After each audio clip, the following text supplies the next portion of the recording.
Hello viewers, आपका मैं तहे दिल से स्वागत करता हूं अपने channel let's to sir learning hub पर। जो नए दर्शक हैं उनसे आग्रह रहेगा कि वो चैनल को ज़रूर सब्सक्राइब करें, साथ ही बेल आइकन को हिट करें ताकि आने वाली मेरी हर वीडियो की नोटिफिकेशंस आप तक पहुंच सके। अगर आप न्यू एस्पिरेंट हैं जो तैयारी कर रहे हैं किसी भी कमीशन की, तो ये चैनल आपके लिए बहुत ही फ्रूटफुल रहने वाला है, क्योंकि इस चैनल पर मैं आपके लिए लेकर आता हूँ करंट अफेयर्स और साथ ही साथ फैक्चुअल जीके की बहुत सारी वीडियोस लेके आऊँगा जिसमें सभी चीज़ें मैं कवर करने वाला हूं। तो बने रहिए मेरे साथ मेरे इस चैनल पर। चैनल को ज़रूर लाइक करें, इसे अपने दोस्तों के साथ शेयर करें जो तैयारी करने वाले हैं, और साथ ही साथ सब्सक्राइब अवश्य कर लें ताकि आपको मेरे वीडियो की नोटिफिकेशंस समय समय पर मिलती रहें। आज की वीडियो में हम जो डिस्कस करने वाले हैं वो हैं दिसंबर 2023 की करंट अफेयर्स, जिसमें हमारे मुख्य आकर्षण रहेंगे साहित्यिक अकेडमी पुरस्कार, जो हमारा COP 28 सम्मेलन हुआ है वो, और आकाश मिसाइल्स मणिपुर का UNF करके एक आतंकवादी संगठन है वो, और साथ ही साथ हम बात करेंगे जो इलेक्ट्रिक बोट बनी है भारत में उसकी, और जो नया नौसेना में जहाज कमीशन किया गया है उसकी। तो बिना समय गंवाए शुरू करते हैं आज की वीडियो।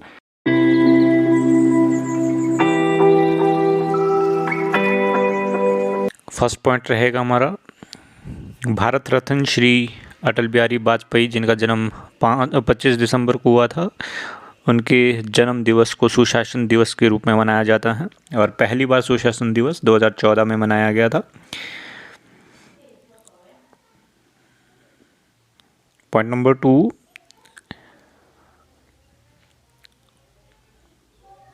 प्रतिवर्ष 24 दिसंबर को उपभोक्ता दिवस नेशनल कंज्यूमर डे के रूप में मनाया जाता है। 24 दिसंबर 1986 को उपभोक्ता सुरक्षा अधिनियम को राष्ट्रपति की मंजूरी मिली थी, इसलिए 24 दिसंबर को उपभोक्ता दिवस के रूप में मनाया जाता है। नेक्स्ट आपका जो पॉइंट रहेगा पॉइंट नंबर 3, हमारी एक महिला अधिकारी कार्यकर्ता जिनका नाम डॉक्टर वीवी मोहिनी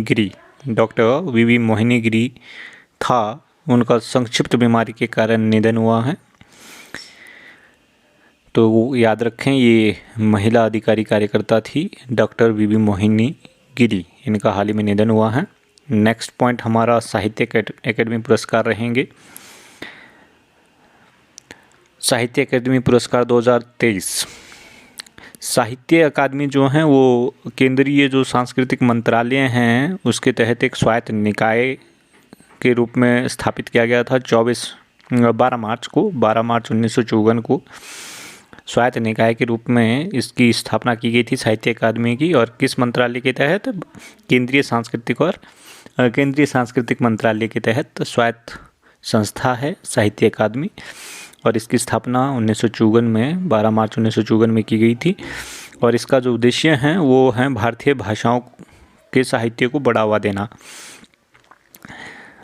इस बार का जो अंग्रेजी उपन्यास के लिए साहित्य अकादमी पुरस्कार मिला है और नीलम शरण कौर को मिला है, और संजीव को हिंदी साहित्य अकादमी पुरस्कार दिया गया है। तो ये हिंदी ये आपको इम्पोर्टेंट रहेगा जो हिंदी वाले हैं।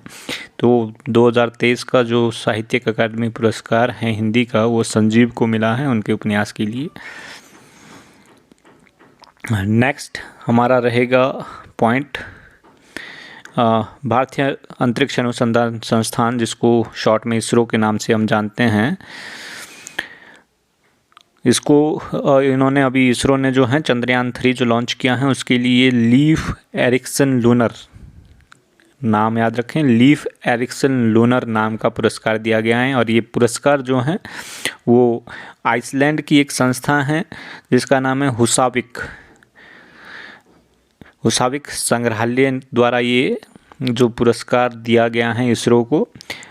चंद्रयान मिशन 3 के लिए उन्हें नवाजा गया है, इसरो को सम्मानित किया गया है आइसलैंड की हुसाविक अन्वेषण संग्रहालय द्वारा। और इसरो को चंद्रयान 3 के लिए लीफ एरिक्सन लूनर पुरस्कार से सम्मानित किया गया है। लीफ एरिक्सन लूनर पुरस्कार का नाम है लीफ एरिक्सन लूनर, और दिया गया है इसरो को चंद्रमा पर जो तीसरा मिशन सफलतापूर्वक भेजा है उसके लिए इन्हें ये लीफ एरिक्सन पुरस्कार मिला है। अगला बहुत ही महत्वपूर्ण पॉइंट है अब्देल फ़तह अल सीसी। नाम याद रखें, अब्देल फ़तह अल सीसी ये मिस्र के राष्ट्रपति तीसरी बार, लगातार तीसरी बार तीसरे कार्यकाल के लिए चुने गए हैं। तो नाम याद रखें आप ज़रूर, अब्देल फ़तह अल सीसी मिस्र के तीसरी बार राष्ट्रपति बन चुके हैं। इनको 89.6% वोट मिले हैं चुनाव में। और भारत ने अपने स्वदेशी एक मिसाइल बनाई है, आकाश मिसाइल। इसके तहत ये जो आकाश मिसाइल हैं ये सरफेस टू एयर मिसाइल हैं, यानी ज़मीन से हवा में मार करती हैं और एक साथ 4 लक्ष्यों को ये भेज सकती हैं।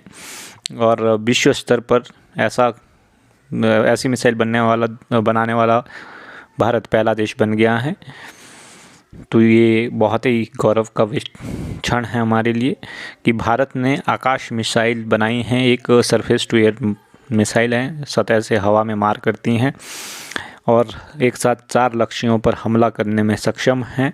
और विश्व स्तर पर यह पहला ऐसा देश बन गया है जिसके पास ऐसी मिसाइल हैं जो एक साथ 4 लक्ष्य भेज सकती हैं। Surface to air missile Akash. Next point हमारे पास निकल कर आता है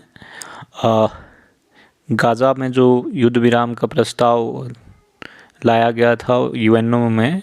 यूएनओ आपको पता है यूनाइटेड नेशनल ऑर्गेनाइजेशंस हैं। इसके तहत एक सिक्योरिटी काउंसिल होती हैं, वहाँ पर ये गाज़ा युद्ध विराम का प्रस्ताव लाया गया था, लेकिन उसमें अमेरिका ने वीटो कर दिया इस प्रस्ताव को। हाल ही में संयुक्त राष्ट्र में प्रस्ताव जो लाया था उसमें 153 देशों ने पक्ष में वोट किए, 10 देशों ने इस पक्ष के विरुद्ध वोट किए, 23 देश इस मीटिंग से अनुपस्थित रहे और अमेरिका ने इसमें इजराइल का समर्थन करते हुए वीटो का प्रयोग किया, यानी गाज़ा युद्ध विराम को मना कर दिया अमेरिका ने। वीटो क्या है इसकी डिटेल में मैं आपको जानकारी दे दूं। यूनेस्को यूनाइटेड सिक्योरिटी काउंसिल जो हैं उनको उनमें 5 ऐसे सदस्य हैं, परमानेंट मेंबर्स हैं जिनको वीटो की पावर है। UNSC United nation security council full form है यूएनएससी की, यूनाइटेड नेशन सिक्योरिटी काउंसिल। और हिंदी में बोले तो संयुक्त राष्ट्र संघ का जो सुरक्षा परिषद है उसमें टोटल जो 15 मेंबर्स होते हैं उसमें से 5 जो स्थायी सदस्य हैं जिनको P5 के नाम से भी जाना जाता है, उनमें वो इस प्रकार से हैं: अमेरिका, दूसरा यूनाइटेड किंगडम, तीसरा फ्रांस, चौथा रूस, 5वां चीन। तो नाम याद रखें, अमेरिका, यूनाइटेड किंगडम यानी यूके जिसको आप ब्रिटेन भी कहते हैं, और फ्रांस, रूस और चीन, ये 5 परमानेंट मेंबर है यूएनएससी के, यूनाइटेड नेशन सिक्योरिटी काउंसिल के। और इन 5 देशों के पास वीटो शक्ति है, वीटो पावर है। और ये वीटो शक्ति क्या है? ये किसी भी प्रस्ताव को रोकने की अनुमति इन 5 देशों को प्रदान करती हैं। यानी अगर पूर्ण बहुमत भी मिला हुआ है किसी प्रस्ताव को, तो अगर एक भी देश, इन 5 स्थायी सदस्यों में से किसी एक देश ने विरुद्ध में वोट डाल दिया तो वो प्रस्ताव नामंजूर किया जाता है, उस प्रस्ताव को स्वीकार नहीं किया जाता है यूनाइटेड नेशन सिक्योरिटी काउंसिल में। तो ये है वीटो की पावर, यानी सिर्फ एकमात्र देश, सभी जो सदस्य देश हैं यूएनओ के, उनके विरुद्ध अगर वो जाता है इनमें से कोई एक देश, तो उस प्रस्ताव को खारिज कर दिया जाता है, उसको कहते हैं वीटो पावर। तो अमेरिका ने हाल ही में गाज़ा युद्ध विराम में जो प्रस्ताव लाया गया था गाज़ा युद्ध विराम का, उसमें इजराइल का समर्थन करते हुए इस युद्ध विराम के विरुद्ध वोट डाला है, यानी अपने वीटो का प्रयोग किया है, यानी इजराइल का समर्थन किया है कि युद्ध जारी रहे। बाराकूडा भारत में सबसे तेज सौर इलेक्ट्रिक नाव बन गई हैं। याद रखें, भारत की सबसे तेज सौर इलेक्ट्रिक नाव है बाराकूडा। बाराकूडा, ये भारत की सबसे तेज सौर इलेक्ट्रिक यानी विद्युत से चलने वाली नाव है। नेक्स्ट, संयुक्त सैन्य अभ्यास हुआ है एक, जिसका नाम है VIN-BAX 2023। VIN-BAX 2023 संयुक्त सैन्य अभ्यास VIN-BAX 2023 के चौथे संस्करण में 45 भारतीय सशस्त्र बल कर्मियों की एक टुकड़ी वियतनाम के लिए रवाना हुई है और हनोई में पहुंच गई हैं। तो ये जो वियना बैक्स 2023 संयुक्त सैन्य अभ्यास है, ये किसके बीच, भारत और आपका वियतनाम के बीच एक संयुक्त सैन्य अभ्यास हुआ है, ये आप ध्यान रखें। तो VIN-BAX 2023 भारत और वियतनाम के बीच संयुक्त सैन्य अभ्यास का नाम है, जो हाल ही में संपन्न हुआ है। चीन ने दुनिया की सबसे गहरी और सबसे बड़ी भूमिगत भौतिकी प्रयोगशाला यानी डीप अंडरग्राउंड और ultra low radiation background facility for frontier physics experiments launch किए हैं, जो सिचुआन प्रांत में है चीन के और जिनपिंग पर्वत के नीचे बनाई गई हैं। प्रतिवर्ष 10 दिसंबर को मानवीय अधिकार दिवस के रूप में मनाया जाता है। तो याद रखें, मानव अधिकार दिवस के रूप में हर साल 10 दिसंबर को मानव अधिकार दिवस के रूप में मनाया जाता है। और क्यों मनाया जाता है? क्योंकि उस दिन 10 दिसंबर 1948 को क्या हुआ था, जो संयुक्त राष्ट्र की महासभा है उसमें मानव अधिकार पर सार्वभौमिक घोषणा को स्वीकार किया गया था। 10 दिसंबर 1948 को मानव अधिकार, मौलिक अधिकार जो हैं वो संयुक्त राष्ट्र महासभा में उसकी घोषणा की गई थी। ये सार्वभौमिक घोषणा हुई थी, यानी पूरे विश्व में ये मौलिक अधिकार रहेंगे, मानव अधिकार रहेंगे। मानव अधिकार दिवस की आधिकारिक स्थापना 4 दिसंबर 1950 को संयुक्त राष्ट्र महासभा की 317वीं प्लेनरी बैठक में हुई थी। तो ये भी आपसे पूछा जा सकता है कि कौन सी बैठक में इसका डिसीजन लिया गया था कि मानव अधिकार दिवस मनाया जाए। तो 4 दिसंबर 1950 को संयुक्त राष्ट्र महासभा की 317वीं बैठक हुई थी, 317। उसमें ये डिसीजन लिया गया था कि मानव अधिकार दिवस के रूप में 10 दिसंबर को मनाया जाए। जीवंत और सांस्कृतिक रूप से समृद्ध नृत्य शैली जिसका नाम है गुजरात का गरबा, और तो गुजरात का जो सांस्कृतिक नृत्य हैं जिसका नाम है गरबा, उसको यूनेस्को की अमूर्त सांस्कृतिक विरासत की सूची में जगह दी गई हैं। तो यहाँ से मुझे एक क्वेश्चन याद आ रहा है जो पिछली वीडियोस में हमने डिस्कस किया है। 2 भारत के ऐसे कौन से शहर हैं जिनको यूनेस्को की सूची में हाल ही में शामिल किया गया है? अगर आपने पिछली वीडियो देखी है तो आपको ज़रूर नाम याद होंगे। कमेंट बॉक्स में ज़रूर कमेंट करें, आपका साथ टेस्ट होता रहेगा। क्वेश्चन ये है कि 2 ऐसे शहर हैं जिनको हाल ही में, भारत के 2 ऐसे शहर हैं जिनको यूनेस्को की सूची में स्थान दिया गया है, विशिष्ट शहरों की सूची में स्थान दिया गया है। उनके नाम ज़रूर कमेंट बॉक्स में कमेंट करें।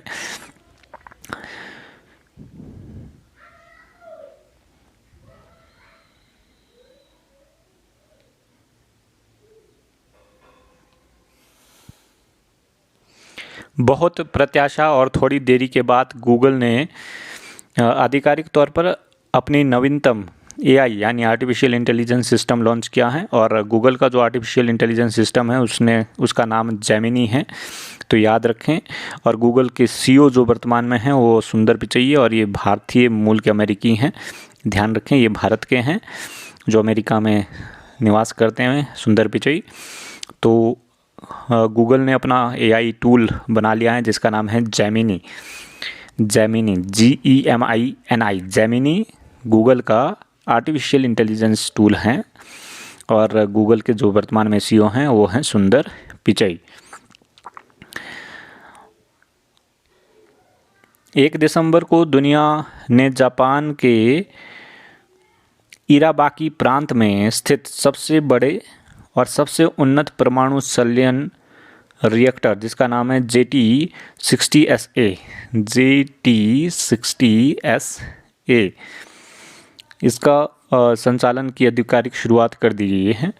तो बहुत इम्पोर्टेंट क्वेश्चंस हैं। 1 दिसंबर 2023 को जापान में दुनिया का सबसे बड़ा परमाणु संलयन रिएक्टर है। परमाणु संलयन और परमाणु विखंडन दो अलग अलग प्रकार के रिएक्टर होते हैं। तो ये परमाणु संलयन रिएक्टर है जिसका नाम है JT60SA, JT60SA।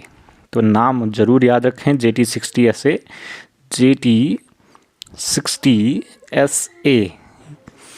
ये परमाणु रिएक्टर का नाम है, परमाणु संलयन रिएक्टर, जो कि जापान के इराबाकी प्रांत में हाल ही में इसकी शुरुआत हुई है। और ये दुनिया का सबसे बड़ा परमाणु संलयन रिएक्टर है JT60SA। और कहाँ पे? जापान के इराबाकी प्रांत में इसकी स्थापना की गई है, जापान में। देश का नाम याद रखें, प्रांत का नाम इतना डीपली शायद नहीं पूछेंगे, लेकिन देश का नाम जरूर याद रखें। जापान के इराबाकी प्रांत में ये परमाणु संलयन संयंत्र JT60SA का हाल ही में शुरुआत की गई है, जो कि सबसे बड़ा परमाणु संलयन संयंत्र है दुनिया का।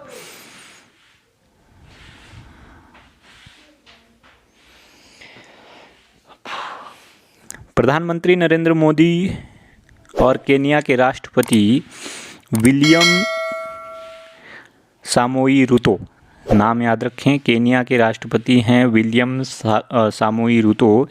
इनके बीच एक हाल ही में चर्चा हुई है जिसमें 5 समझौते पर इन्होंने हस्ताक्षर किए हैं, मोदी जी ने। और विलियम सामोई रूतो जो केन्या के राष्ट्रपति हैं, इन्होंने 5 समझौतों पर हस्ताक्षर किए हैं, जिनमें खेल, शिक्षा और डिजिटल समाधान जैसे विभिन्न क्षेत्रों में सहयोग को बढ़ावा दोनों देशों के बीच मिलेगा, भारत और केन्या के बीच 5 समझौते हुए हैं, खेल, शिक्षा, डिजिटल समाधान आदि विषयों को लेकर। तो जापान केन्या के जो राष्ट्रपति हैं विलियम सामोई रूतो है, ये आप नाम याद रखें। 28वें संयुक्त राष्ट्र जलवायु परिवर्तन सम्मेलन यानी COP28 में एक महत्वपूर्ण विकास देखा गया, क्योंकि America, United kingdom, Germany, Australia और यूरोपीय संघ सहित 123 देशों ने 2 दिसंबर को जलवायु और स्वास्थ्य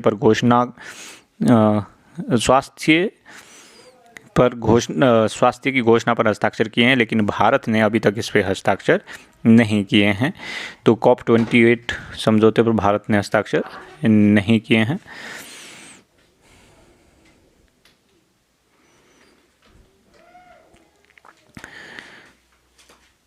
व्हाइट लंग सिंड्रोम एक नई बीमारी का इजाद हुआ है दुनिया में।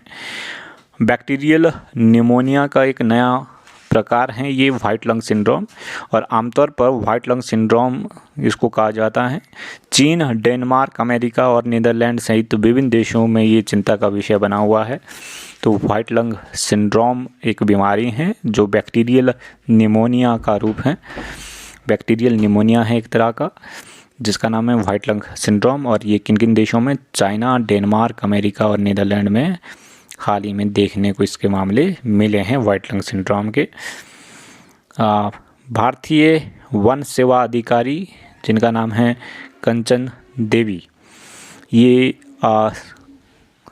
ICFRE फुल फॉर्म है भारतीय वानिकी अनुसंधान शिक्षा परिषद। भारतीय वानिकी अनुसंधान शिक्षा परिषद की महानिदेशक यानी DG के पद पर पहुंच चुकी हैं कंचना देवी। और कंचना देवी ICFRE यानी भारतीय वानिकी अनुसंधान शिक्षा परिषद की पहली महिला महानिदेशक बनी हैं। ये बहुत इम्पोर्टेंट क्वेश्चन है। तो ICFRE की पहली महिला महानिदेशक वो बनी है कंचना देवी।